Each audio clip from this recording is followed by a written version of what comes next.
البدر علينا من ثنيات الوداع وجب الشكر علينا ما دعا لله داع أيها المبعوث فينا جئت بالأمر المطاع جئت نورت المدينة مرحبا يا خير داع هجرة الهادي ستبقى فجر تاريخ عظيم هجرة الهادي ستبقى فجر تاريخ عظيم وبها الأرواح ترقى نحو جنات النعيم طلع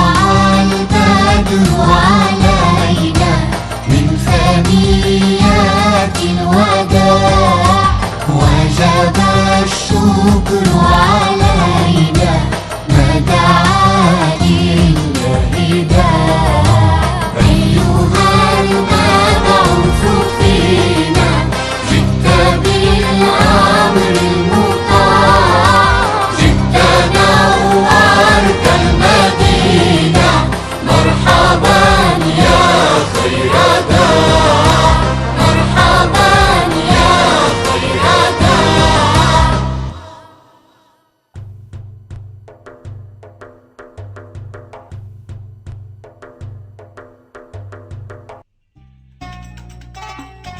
Dengizdagi jonliqlar deganimizda bu faqat baliqlarni ko'rsatmaydi. Chunki dengizda boshqa cho'ng kichik jonliqlarmi bor. Ko'pincha holda quyosh nuri yetib bora olganligi yerlar jonliqlarning makoni bo'lgan. Ular boshqa jonliqlar bilan o'simliklarni ozuq g'izo qilish orqali yashab kelmoqda. Bu nima degan ajoyib ish? Haqiqatan hayron qolarlikka. Assalomu alaykum singlim. Va alaykum assalom aka. Nega berib kelding? Bovam bilan birga zakot bergili borgan edik. Zakat dedingmi? Ha? Ali, zakat degan nima? Zakotning nima ekanligini men aniq bilmayman. Bovam biroz hisobot qilgandan keyin zakotimizni hisobladim. Bu yoqqa kel, zakotni tegishli yerga berib o'tib kelaylik dedi. Men nima ishga beramiz desam, melimizning zakoti dedi. Bovam bilan birga berib zakotni berib o'tib keldik. Bildig'inim mana shunchalik.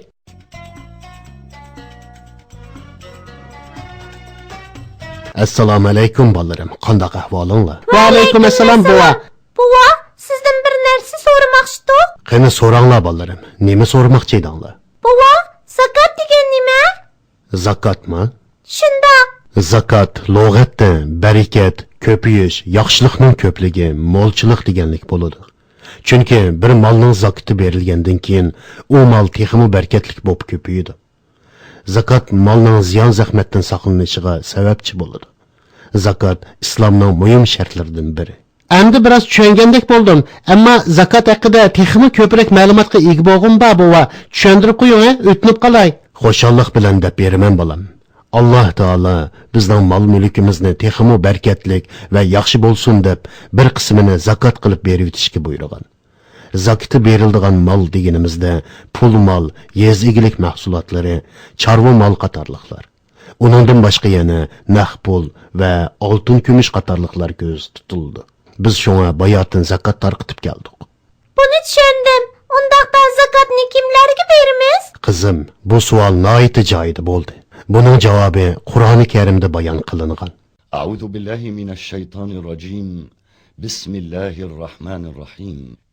إنما الصدقات للفقراء والمساكين والعاملين عليها والمؤلفة قلوبهم وفي الرقاب والغارمين وفي سبيل الله وابن السبيل فريضة من الله والله عليم حكيم. Bova, undaqda zakotning shartlari nima? Zakotning shartlari zakot berguchi musulmon bo'lishi, o'zining va oilasining ehtiyojidan ortiq nisob miqdori pul meli bor bo'lishi kerak. Undaqda qanchalik zakot berdiganligimizni qanday hisoblaymiz? Naqd pul yoki shuning qimmatiga teng keladigan molning zakot o'lchami 2,5%. Alloh taolo bizga bergan ne'matlar nima degan ko'p-a? Boylarning meli pokizlandi ekan, kambag'allar bu ne'matdan foydalandi ekan. Bova, Bu haqiqatan qaltis ishkan. To'g'ri deding Ali. İslamning ne'matlarini sanab tugatkili bo'lmaydi. Buva, hiliqi hikoyaning davomini anglaylik-chu. O'tgan qatim payg'ambar alayhissalomning Yasribga kelgan yeriga kelib to'xtagan edik. Payg'ambar alayhissalom Yasribga kelishi bilan bu shaharning ismi Madina Munavvar bo'ldi. Madina musulmonlar tunji barpo qilgan shahardir. Payg'ambar alayhissalom o'zining yurtini tashlab Madinaga borgandan keyin oldi bilan qanday ishlarni qildi? Avval islomning bu muqaddas shaharni tartibga soldi.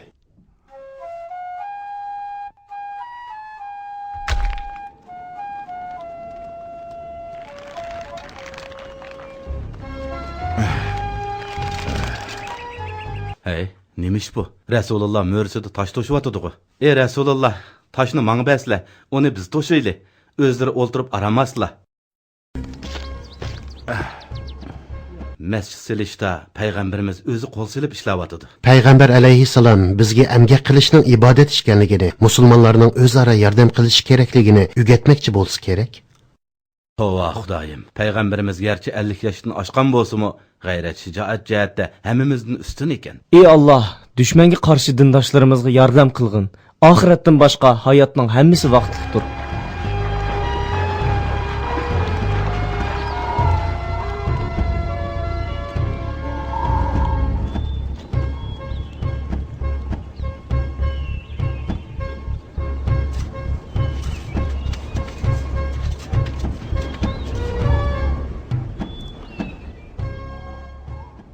Allah'ın yardımı bilen mescid silindi. Bu mescidden tunji islom davlati dunyoga keldi. Şunun bilen bu yer ilim ma'rifat tarqatadigan joyga va islom davlatining markaziga aylandi. Elhamdülillahi Rabbil Alemin. Musulmonlarni namozga qanday chaqirsak bo'la? Ba'zilari Yahudilardek sochalayli da'vatidir. Payg'ambar alayhissalomning deyishicha Abdullah ibn Zayd uningga ko'rgan tushini so'zlab beribdi. Shuning bilan musulmonlarni insonning ovozi bilan namozga chaqirishga qaror qilibdi. Qani Bilal, sen insonlarni namozga chaqir. Buningga payg'ambarimiz qo'shildimi? Shundoq Bilal, buni payg'ambarimiz tasdiqladi. Bilal, tartinma. Bu payg'ambarimizning orzusi. Qani tez bo'l, masjidning o'g'zisiga chiqib, o'nlik ovozda azon tovlig'in.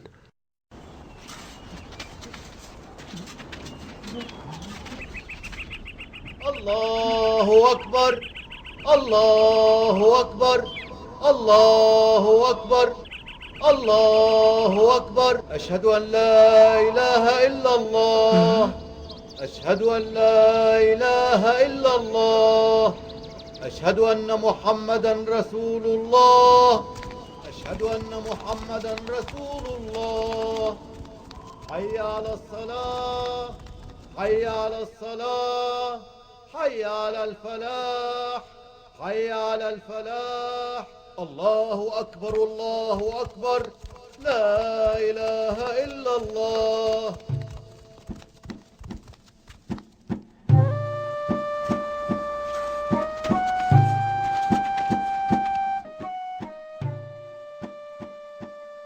Rasulullah deydi ki, her bir Medinlik Müslüman Mekke'den hicret qilib kelgan bir muhacirni qerindishi sübtida uyiga başlasın. Yemek, içmek qatarlıq narsalardan muhacirlar bilan birlikte foydalansın. Allah yolida Mekkelik muhacirlar bilan Medinlik ensarlar o'zaro qerindosh bo'lsin.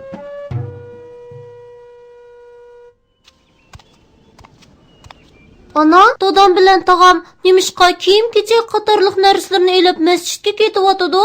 O'g'lim, payg'ambarimiz bizning o'zaro qarindosh bo'lishimizni va Makkadan kelgan muhojir qarindoshlarimizga yordam qilishimizni buyurdi. Ularga musofirchilikning dardini his qildirmasligimiz lozim. Tushundim, ana. Qarindishim, uyimda borining hammasi mushi ekan. Bularni o'rtaq ishlataylik. Qarindishim, menga qilgan yaxshiligingning ajrini Alloh senga hasilab bersin.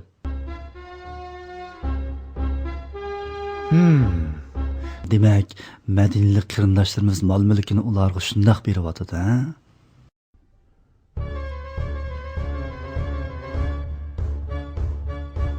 Endi mening qul malaylarimmi kiyim-kechaklarini men bilan o'xshash kiydigan holatga keldi. Muhammad o'zini Yasribga podshoh qilib, shaharning ismini Madina deb atadi. Muhammed ve onun taraftarları barpo qilgan yangi shaharning asosi qonuni mundaq ekan. Asosiy qonunni tuzib chiqdi. Ba'zi ishlarni chekladi. Musulmonlarning raisining biror qabila yoki oymoq raisidan ustun ekanligini so'zlayotdi. He? Bu nemi gap endi? Qurayishliklar, Yasribliklar, iymon etganlar va ularga ergashganlar, ularning sepidikilar o'zlarining bir millat, bir ummat ekanligini aytishib o'tibdi tehi. Bu gaplarga aldanma. Arab qabillarini bundaq gaplar bilan ittifoqlashtirg'ili bo'lmaydi. Abu Sufyan, ish buning bilanla tugagani yo'q.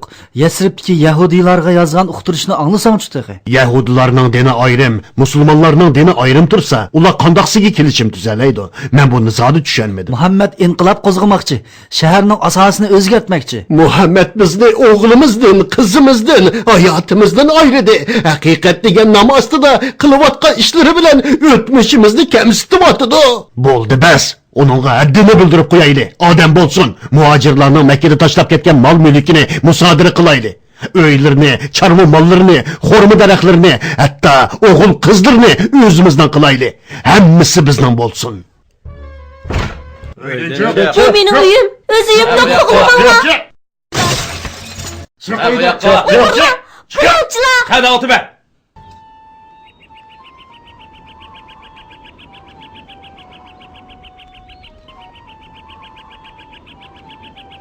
Xotin, Payg'ambar alayhissalom ostini qavat tursam deydi. Ammo men balalar bilan uni beorom qilib qo'yishdan ansirayman. Ko'ryapsizlar dadisi, yerga suv to'kilib ketganda ostinqi qavatga eqib ketib qolamdikin deb qo'rqdim. To'xtab turinglar onasi, g'am qilmanglar. Payg'ambarimizni ustunki qavat turslar deb o'tinib baqay. Bana ishoninglar dadisi, payg'ambarimizga har kuni mizlik taomlarni etib kirgizaman. Xotin, Payg'ambar alayhissalom bizning uyda turgandan boshlab uyimizga barkat yog'di. Men buni his qilib turibman. Allohga qasam qilamanki, rostavotsizlar dadisi.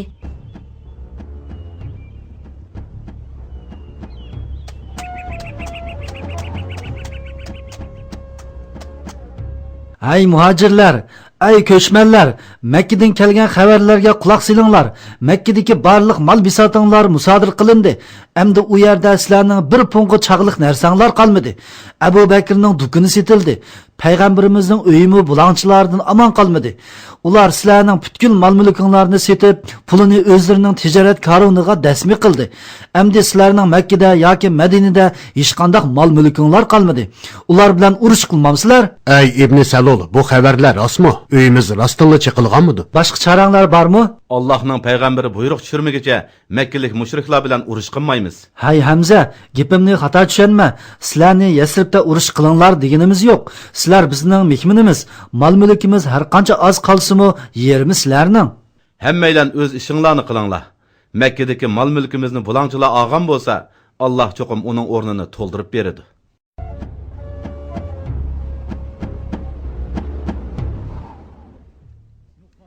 Ey Rasululloh, Makkalik mushriklar bilan urush qilayli. Ular bizning mol-mulkimiz va bola-chaqamizga qora qo'lini sundi. Bizni yurtimizdan qo'g'lab chiqadi. Allohga qasam qilamizki, irodamiz qat'iy tavranmaydi. Nohaqchilik hargizmi haqning ustidan hukmronlik qilolmaydi. Biz Allohning yordami bilan ularga qarshi urush qilamiz. Alloh bizga cho'qim g'alaba ato qiladi.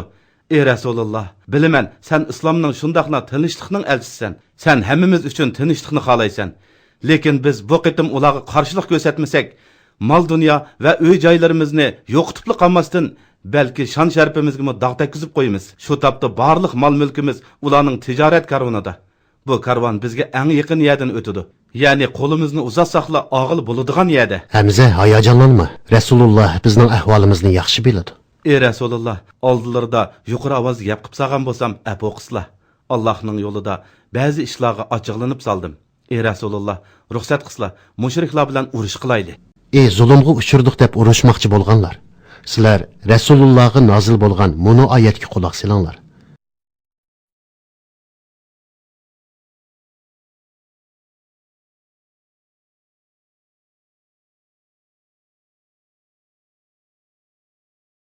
Allahu Ekber, Allahu Ekber.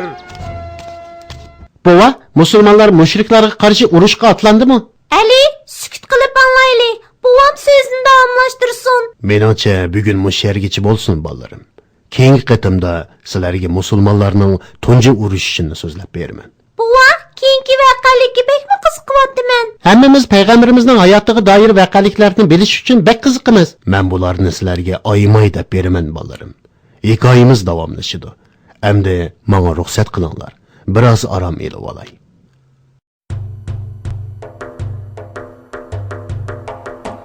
طلع البدر علينا من ثنيات الوداع وجب الشكر علينا ما دعا لله داع أيها المبعوث فينا جئت بالأمر المطاع جئت نورت المدينة مرحبا يا خير داع هجرة الهادي ستبقى